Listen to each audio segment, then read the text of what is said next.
నేను ఒకసారి బజార్కి వెళ్ళొస్తాను. ఇంట్లో సామాన్లు ఏవీ లేవు. చూడండి, అక్కడ మీ మర్యాద కాపాడడానికి నేనేమీ మాట్లాడలేదు. కానీ ఇదేమీ పద్ధతిగా లేదు. ఇవాళ్లే పనిలో చేరి ఇవాళ్లే మీరు షావుకారుని డబ్బులు అడిగారేంటి సతారా పంపించడానికి? ఈ విషయం మీద నేనేం మాట్లాడదలుచుకోలేదు. ఏమీ మాట్లాడదలుచుకోలేదంటే ఏంటర్థం? నేను మీ భార్యని. మీకు సంబంధించిన అన్ని విషయాల్లోనూ కలుగు చేసుకోవటం నా హక్కు. నా అభిప్రాయం చెప్పొచ్చు, ఇంకా నాకు తోచినట్టు మంచి చెడులు చెప్పొచ్చు. ఖచ్చితంగా. కానీ ఆ విషయాల్లో కాదు, నువ్వు రాకముందు నా జీవితంలో ముడిపడి ఉన్న విషయాల్లో. అయితే సూటిగా చెప్పండి, మీ సంపాదన మీద నాకు ఎలాంటి హక్కు లేదా? ఉంది, తప్పకుండా ఉంది. కానీ ఆ డబ్బులపైనే, నా వాటా డబ్బులపైనే. నా వాటా డబ్బులేవంటే నా సంపాదనలో నుంచి ముందు నా పిల్లలకి ఇంకా మీరా కోసం పంపించగా తర్వాత ఎన్ని డబ్బులు మిగిలితే అవన్నీ నీవే. అన్నీ పంపించేస్తే ఇంకేం మిగులుతుంది మనకి? చూడు జీజాబాయ్, ఇప్పుడు ఎంత మిగిలితే అంతే నీవే. ఇప్పుడు ఆ ఇంట్లో నుంచి వచ్చేశానుగా. నీ భర్త నీ ముందే ఉన్నాడు. ఇది నీ ఇల్లు. ఇక ప్రశాంతంగా ఉండు. నీ బతుకు నువ్వు బతుకు.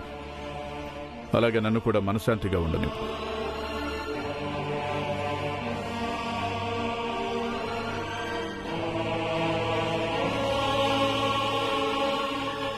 సరే, ఈసారికి పంపించు డబ్బులు. ఇంకోసారి డబ్బులు పంపించకుండా ఆపలేదనుకో, నా పేరు జిజాబాయే కాదు.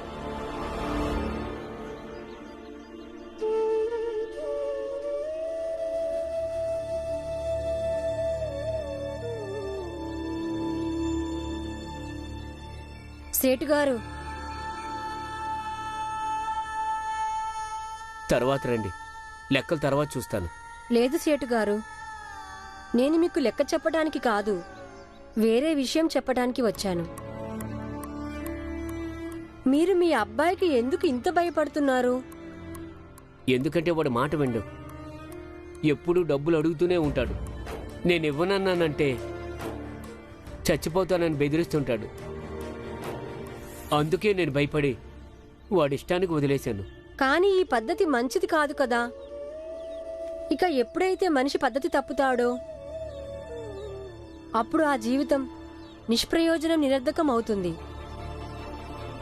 అందుకని మీరు తెగింపు, ధైర్యం చూపించాలి. ఎందుకంటే నాన్న చెప్తాడు, మనిషిలో క్రమశిక్షణ అనేది అప్పుడే సాధ్యమవుతుందంట ఎప్పుడైతే బాధ్యత గలవాళ్లు తమ బాధ్యతల్ని నిర్వహిస్తారో. అంటే ఏంటంటే, మీరు మీ అబ్బాయికి భయపడ్డం మానేసి బుద్ధి చెప్పాల్సి ఉంటుంది. ఎందుకంటే మీరు అతనికి తండ్రి, తను మీ కొడుకు కాబట్టి.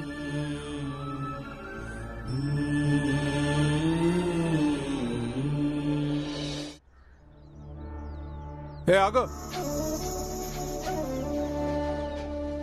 నీ పేరేంట్రా? ఉల్చన్. పూర్తి పేరు చెప్పు. ఉల్చన్ రామసేవకి. మీకు తెలుసు కదయ్యా. ఇప్పుడు అడిగితే తప్పేంట్రా? నేను 2 రోజులు జైలుకి వెళ్ళి వచ్చేసరికి మీ అందరికి ఒళ్ళు బలిసిపోయిందిరా. అయ్యా అదేం మాట అయ్యా, నేను అసలు ఏం అనలేదు మిమ్మల్ని. మీరే అనవసరంగా. నోరు అదుపులో పెట్టుకో, అడ్డంగా నరుకుతావు. అయ్యా మీరు తప్పు చేస్తున్నారా? ఇది పద్ధతి కాదయ్యా. చేస్తున్నానా?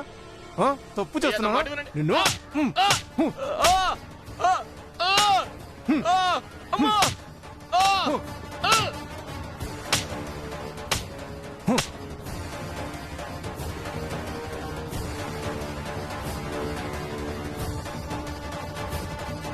ఇక ఇది అప్పుడు మాత్రమే సాధ్యమవుతుంది. ముందు మీరు కారణం అడగకుండా డబ్బులు ఇవ్వటం మానేసినప్పుడు ఆ డబ్బులతో తను ఏం చేస్తున్నాడో మీరు అడగాలి. కానీ బాబు, ఇదంతా ఎలా చేయాలి?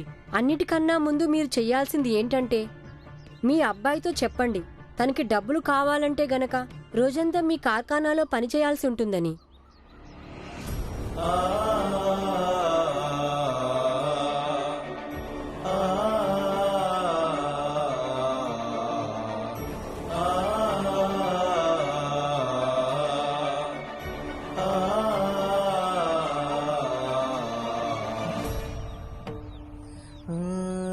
సేటు గారు, మీరిక ఆలోచించొద్దు. మీరు ఈ సమస్యని ఎదిరించాలి. దాని పరిష్కారం మీద దృష్టి పెట్టండి. అప్పుడు అంతా సవ్యంగానే జరుగుతుంది. సేటు గారు, మీకు నా మీద నమ్మకం లేదా?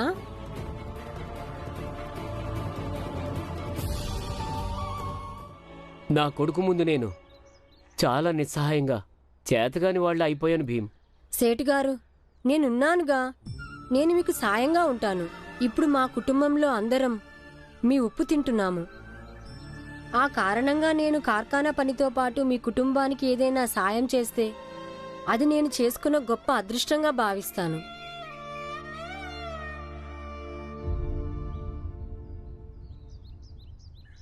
ఇలారా.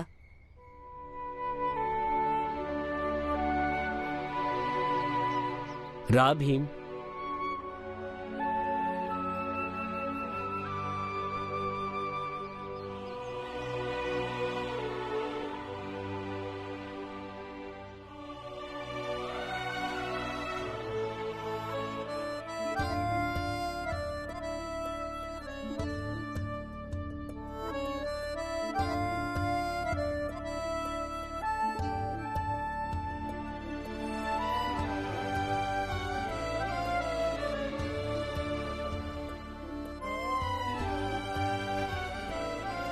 నీకన్నీ మీ నాన్న గుణాలే వచ్చాయి.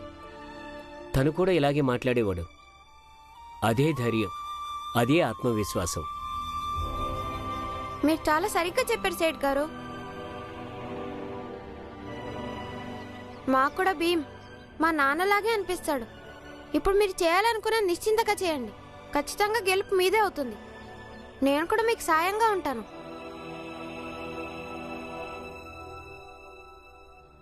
స్వామీజీ, వాడిని చావుగొట్టి పడేశాను. స్వామీజీ భలే ఉపాయం ఆలోచించారు. ఇప్పుడు వీళ్ళ జాతి వాళ్ళందరికీ విషయం తెలుస్తుంది, వీణ్ణి మన మంగేష్ కొట్టాడని. అప్పుడు వాళ్ళందరూ కలిసి వీణ్ణి వెతుక్కుంటూ వస్తారు. కొత్తగా దండు కట్టారుగా, బాగా ఉత్సాహంగా ఉండుంటారు. ఇక ఈలోపు మనము మన జాతి వాళ్ళందరినీ ఏకం చేద్దాం. తర్వాత అవకాశం చూసుకొని మనం వీళ్ళ జాతి వాళ్ళని కొట్టిపడేద్దాం. అప్పుడు వాళ్ళ ఉత్సాహం అంతా నీరు కారిపోతుంది. మన జాతి వాళ్ళకి కూడా ప్రత్యక్ష సాక్ష్యం చూపించాలిగా. అయితే అప్పుడు ఆ వర్గంలో వాళ్ళ మనిషి కూడా ఒకడు గాయపడినట్టే మన వర్గంలో కూడా ఒక మనిషి గాయపడాలి. అవునా కాదా? అంటే స్వామీజీ, నాకేం అర్థం కావడం లేదు.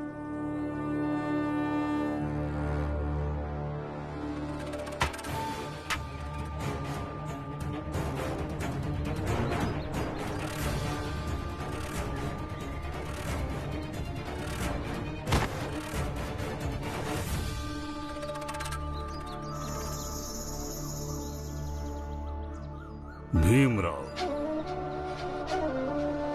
ఇప్పుడు మొదలవుతుంది జాతిగత పోరాటం. ఇక ఈ పోరాటాల కారణంగా హింస జరుగుతుంది, జాతుల మధ్య దూరం ఇంకా పెరుగుతుంది. ఇలా పెరిగిన ఆ దూరం మీ జాతి మొత్తానికి మరిన్ని కష్టాలు తెచ్చిపెడుతుంది. ఇప్పుడు ఆపు. వీటిని నువ్వు ఎలా ఆపుతావో అది కూడా మేము చూస్తాము. నిన్న కాక మొన్న పుట్టిన నువ్వు నాయకుడవుతావా? అది చూద్దాం ఎలా అవుతావో. అది కూడా మీ నాన్న నీకు తోడు లేకుండా. ఓడ్చుకో.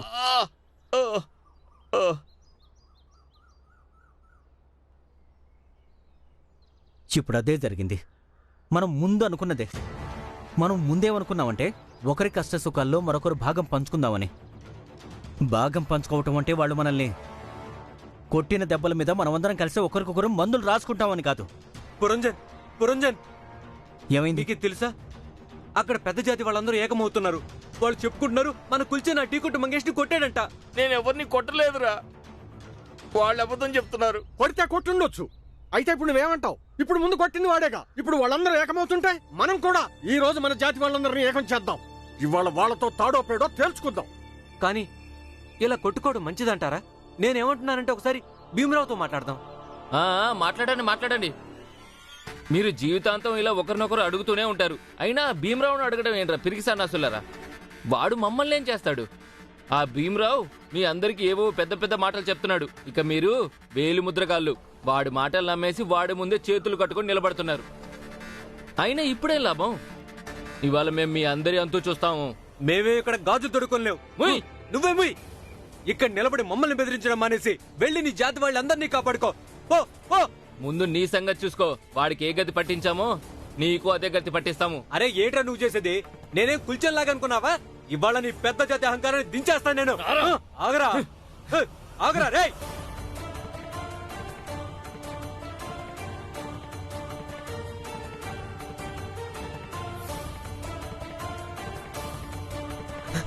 ఆగరా.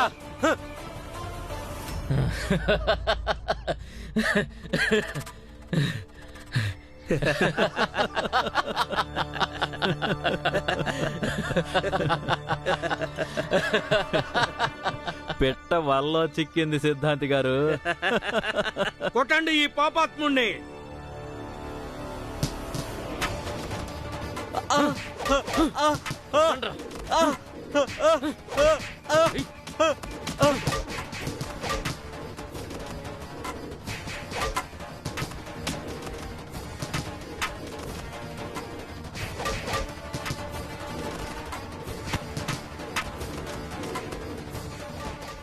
ఇప్పుడిక ఈ నిప్పు రవ్వలో అగ్ని రాసుకోవటం పూర్తిగా మొదలయ్యింది భీమరావ్.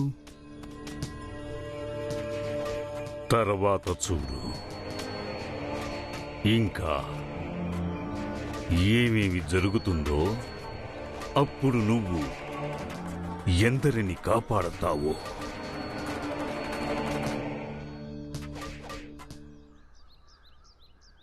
అరే ఇటువైపు వచ్చాడుగా, ఇంతలోనే ఎటెళ్ళాడు? అడుగు వస్తున్నాడు. పట్టుకోండి. జాగ్రత్త జాగ్రత్త జాగ్రత్తగా పట్టుకోండి. జాగ్రత్త. ఏమైంది? తమ్ముడు పురంజన్ వాడు నన్ను రచ్చగొట్టి కావలనాడు తీసుకెళ్లాడు. అక్కడ వాళ్ళు 4-5 ఉన్నారు. నేను ఒక్కడిని అయిపోయాను. వాళ్ళందరూ నన్ను బాగా కొట్టారు. జాగ్రత్త జాగ్రత్త. నెమ్మదిగా నెమ్మదిగా. ఏం కాదులే. పురంజన్, ఏ సమస్యకి హింస పరిష్కారం కాదు. వీళ్ళని దెబ్బకి దెబ్బ కొట్టాలి. మాటలతో పని జరగదు.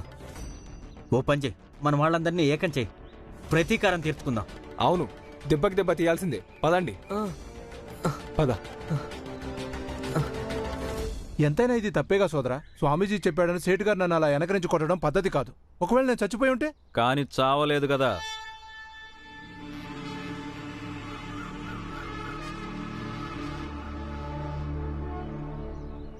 నీలాంటి త్యాగశీలికెప్పుడు మరణం ఉండదు మంగేష్. శాశ్వతంగా చిరస్థాయిగా గుర్తుంచుకుంటారు. అంతేకాదు మంగేష్, ఎవరైతే ఉద్యమంలో ప్రాణాల్ని బలిదానం చేస్తారో వాళ్ళ పేర్లు ఉద్యమ చరిత్రలో సువర్ణాక్షరాలతో లిఖించబడతాయి. తెలుసా?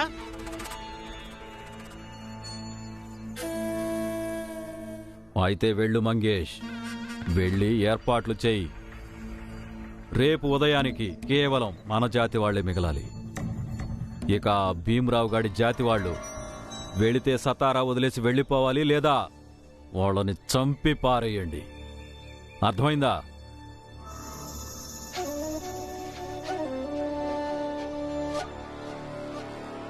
భీమ్ భీమ్ భీమ్ భీమ్ త్వరగా రా భీమ్.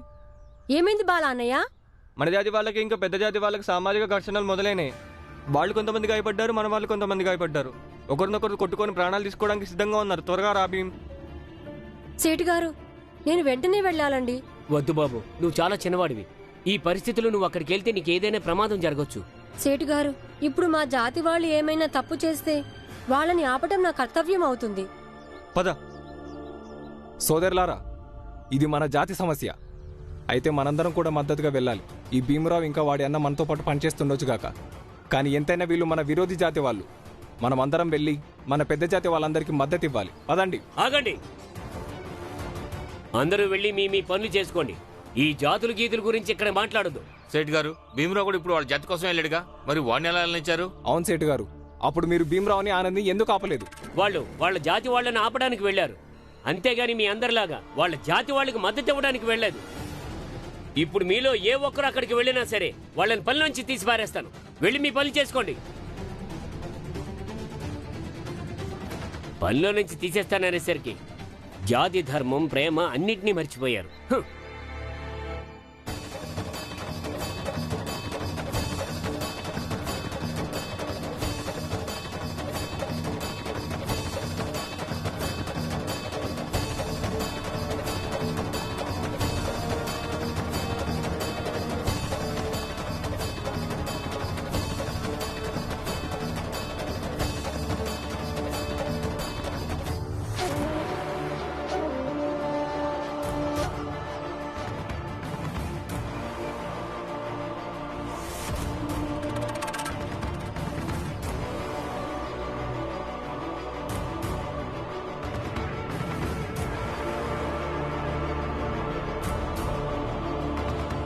ఇవాళ వీళ్ళ అంతు తెలుద్దాం.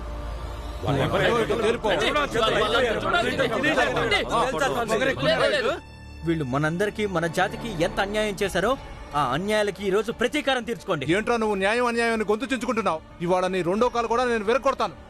సోదరులారా, ఈ మూర్ఖులందరినీ చితకబాదండి. ఈ దెబ్బతో వీళ్ళు సతారా వదిలి వెళ్లిపోవాలి, లేదా చచ్చిపోవాలి. ఏమంటారు మీరు? అవును, మీరందరూ కలిసి మా మీద ఎప్పటి నుంచో దౌర్జన్యాలు చేస్తున్నారు. ఇవాళ ఒక్కొక్క దానికి ప్రతీకారం తీర్చుకుంటాం. నువ్వు ప్రాణాలతో తప్పించుకో, చూద్దాం. ఇవాళ మీ అందరికి ఆఖరి రోజు. మీ ఆగడాలు చాలా ఎక్కువైపోయాయి. వీడిని వదిలిపెట్టొద్దు, చంపండి.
ఎక్కడికెళుతున్నావు భీమరావు?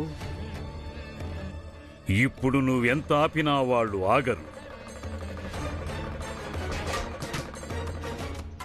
ఒక్క విషయం, ఇప్పుడు ఎవరి ప్రాణాలైనా పోతే అప్పుడు బాధ్యుడివి నువ్వే అవుతావు.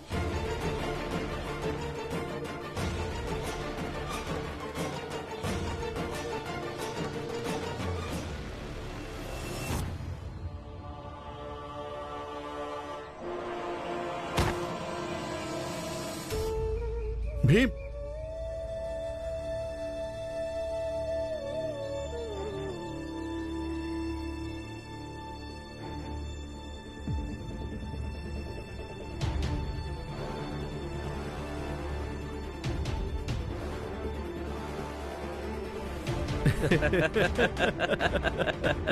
నువ్వెక్కడి నుండి కదలలేవురా బుడ్డోడా. ఆగండి, ఆగండి, అందరూ కొట్టుకోవడం ఆపేయండి. వాళ్ళందరూ చాలా దూరంగా ఉన్నారు. వాళ్ళందరూ ఉన్మాదంలో ఉన్నారు, ప్రతీకారంతో రగిలిపోతున్నారు. నీ పిలుపు వాళ్ళిప్పుడు వినిపించుకోరు.